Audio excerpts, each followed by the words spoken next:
Howdy, y'all. I do not really feel like being alive. Uh, that's weird. It's a weird thing to say, but I feel like just terrible. like, pretty terrible. I just have a headache all the time. I have like a headache all the time. And I always have like a song playing in my head most of the time. My doctor started me on another medication. I was like completely off medications for a bit. Like I was like completely off. And that was nice, but I guess I still had like issues. I can't really think very well, but I guess I still had issues, and he wanted to put me on another medication. It's another antipsychotic called Abilify. I was actually on it for a little bit, and I didn't want to go back on it because I learned that it can shrink your brain volume. Long-term use of antipsychotics will shrink your brain volume. It'll enlarge your ventricles. It looks like your ventricles are enlarged, but the ventricles are like a fluid-filled space in the brain. But it looks like they're enlarged, but they just look that way because your gray matter and your white matter decreases. So they found that in one study. But it's always like a trade-off with medication. Like I used to think that there was this like a missing something, and that once I put that missing something in its place, in this case a medication and a chemical, that then I'd be all right, you know? I'd feel better or something, but I don't know if that's really the case, you know? Actually, I'm pretty sure it's not. And, you know, I watched this guy, Dr. Joseph Wood-During, and he talks about like how over-medicated people are and how like what you should look out for before you go to medication. And like I thought it was funny because he's like, relationships, are those okay? And I was like, no. So yeah, I don't know.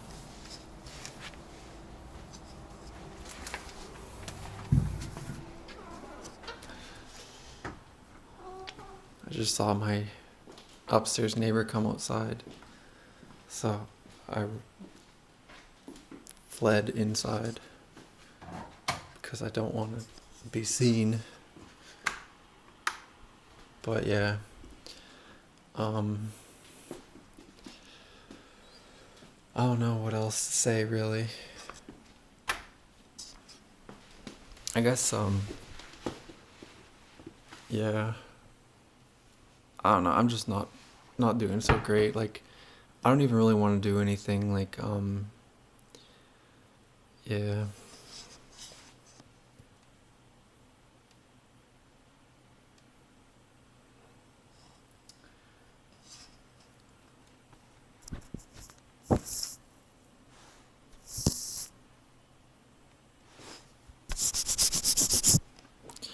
There's the cat, scuffing up the lens. But yeah, I don't really like feel like doing anything. I'm supposed to be moving pretty soon. I'm trying to like sell all my stuff, but my brain can't really function very well. Um, yeah, so I don't know. I'm just kind of like putting a lot of stuff off too. Um, and I don't know what I'm gonna do when I move. I'm moving to a different city. I'm kind of happy to be moving back to the city I came from, but I know I'm still gonna have problems when I go there. Like I'm still gonna have like mental problems and emotional problems, Cptsd. So really, I'm just like trying to live with it, cause like what else can I do? Like live against it? Like pretend it's not there? I don't know. A lot of people are like that. A lot of people's advice is like that too, actually. they say that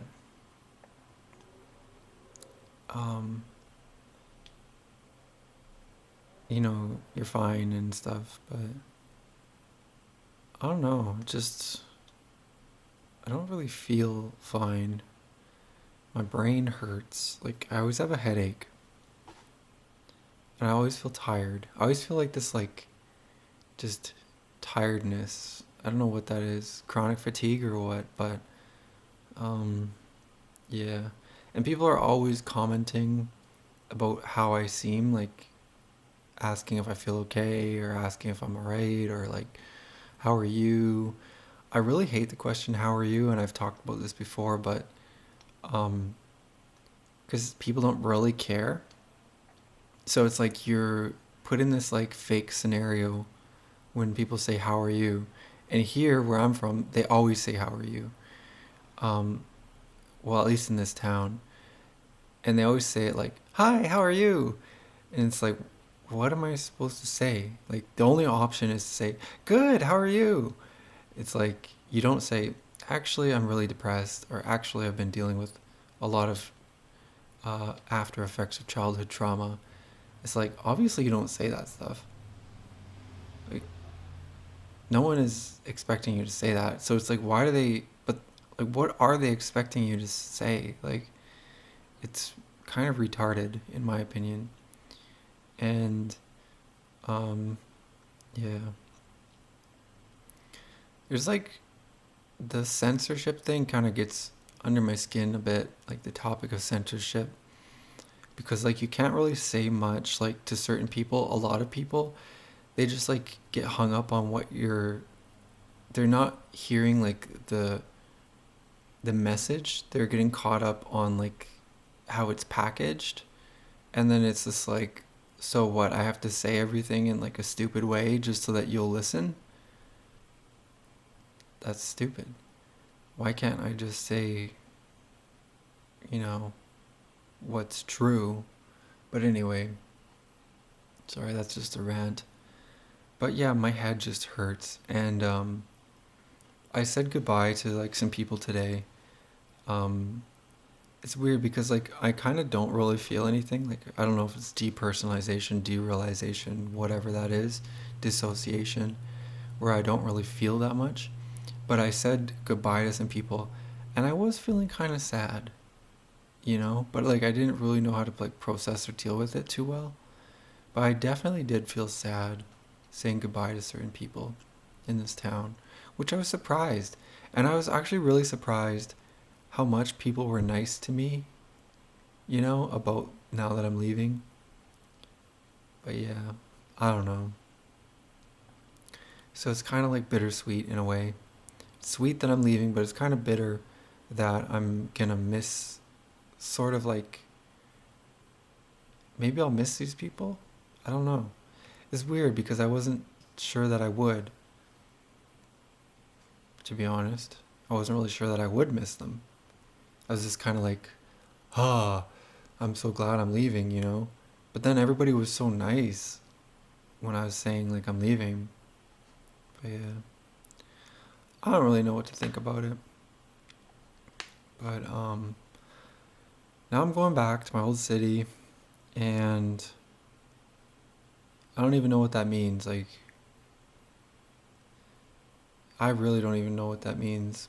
I don't have a job lined up. I have a place to stay. I found a place to stay, which is good. Um, I'll have my cat. I'll have some limited family that I talk to. I don't talk to all my family. Um, it'll be a city, so there's more options of things. I'll have church. And right now I'm listing like all the things I will have, and it's not a ton of things. I won't even have a bed. I was thinking I'd sleep on an air mattress or try sleep on the floor. If I can't bear it, I'll get a bed. But I heard sleeping on the floor is supposed to be good for you. That's why I would even try it.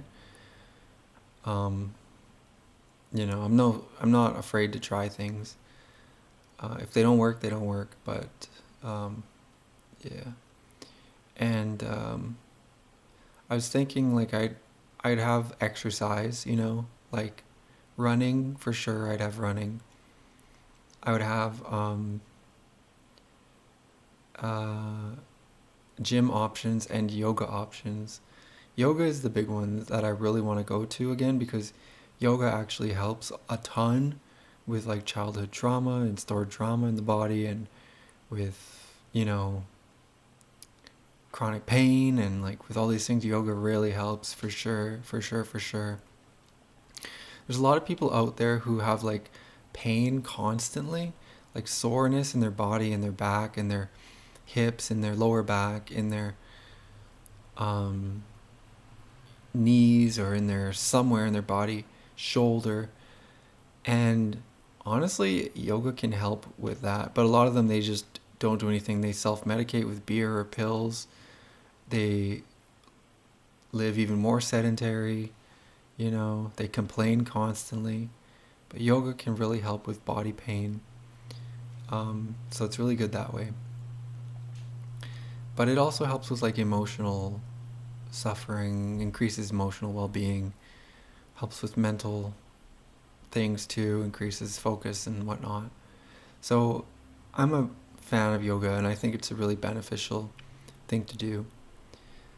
But yeah, it's weird though. There's this girl here that goes to my church, and we became friends, and I would have dated her. Like, she was dating someone, but they broke up, and then a few months went by, and I told her, I have feelings for you, but she rejected me, and it's fine. We still remain friends, so just like deep in the friend zone.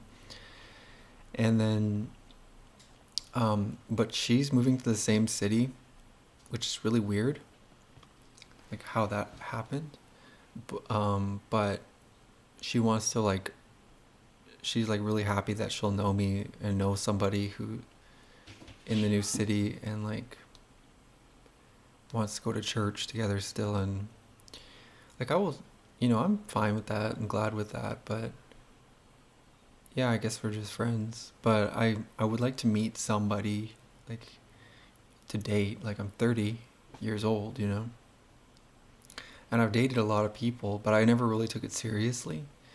So I'd like to meet somebody who I can be serious about dating, with the intention of marrying and having a family.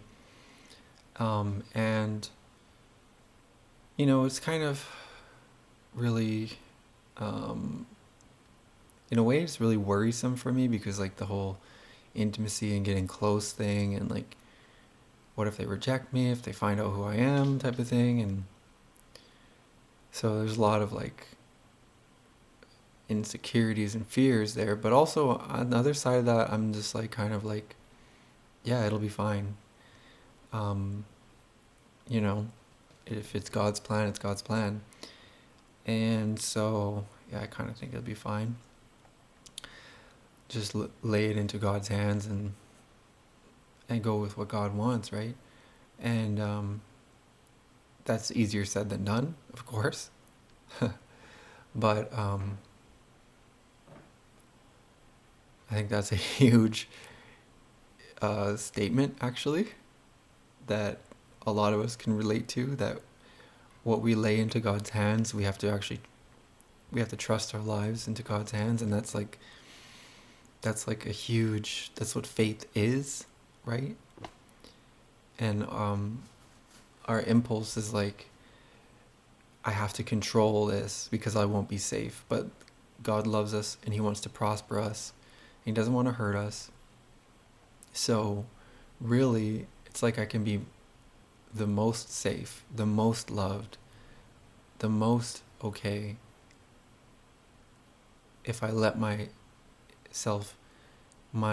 life be into God's hands. Does that make sense? Yeah, I think so. Like, yeah. But anyway, so, oh yeah, the other thing I kind of want to buy uh, like some basic weights and a bench press or a squat rack, like some basic workout equipment. I don't know if I will. It depends on the new place, but I kind of would like. I do like the idea of like just having it in my own domain, so that when I want to work out, it's like there's no travel time, there's no um, other stuff involved. It's just like, you know, easy peasy. But I don't know if that will happen. It might. So yeah, because I would like to work out, but yeah, I don't know. Just I also something I don't really want to bring along with me is my computer that much, because what I do is I just sit on my computer like all day, all day. I just sit on it, and I've had this is a habit from when I was a kid, um, that I can just sit in front of a computer for hours and hours. And I know there's so many people like this.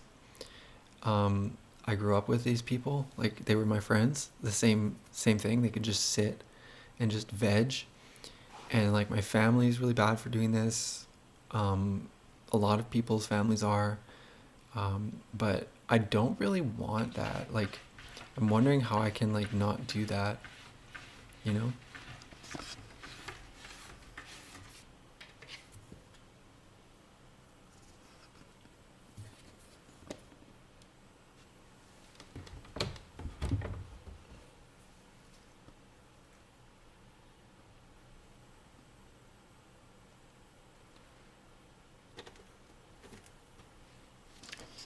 So, yeah, but that's basically everything. But I'm gonna go sit in front of the computer again and just wait and eat my dinner. I bought a bunch of steaks from um, Safeway. They were on sale. If you if you catch it at the right time, you can get good deals on steaks, because they they sell them for cheap when they're like gonna go bad, and they don't actually go bad that quickly. So like it's like $9 off of $18, so it's like half price for these ones. And yeah, it's pretty good. So I got like some steaks here, so I'm gonna eat that for dinner. And I usually eat steak or some kind of meat and some vegetables. And I don't really eat carbs because I do keto. And I don't really eat too much sugar, like hardly at all.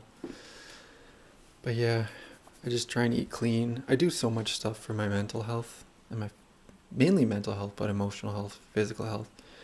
I try to do so much stuff, but it's funny because it's like it's hardly even helping, but I keep doing it. Because if I don't do it, I will feel actually worse, like than I even do now. But yeah, that's basically it. That's all. Kind of feel a little bit low and down. I took lithium this morning. I bought lithium orotate. Took that, and I took my L-theanine. I bought L-theanine, and I took also my hydroxy B12. B12 hydroxycobalamin.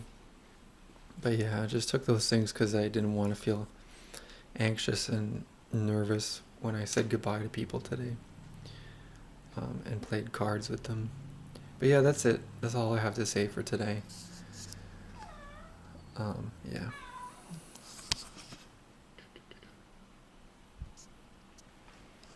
I'll show you. I'll show you what I do.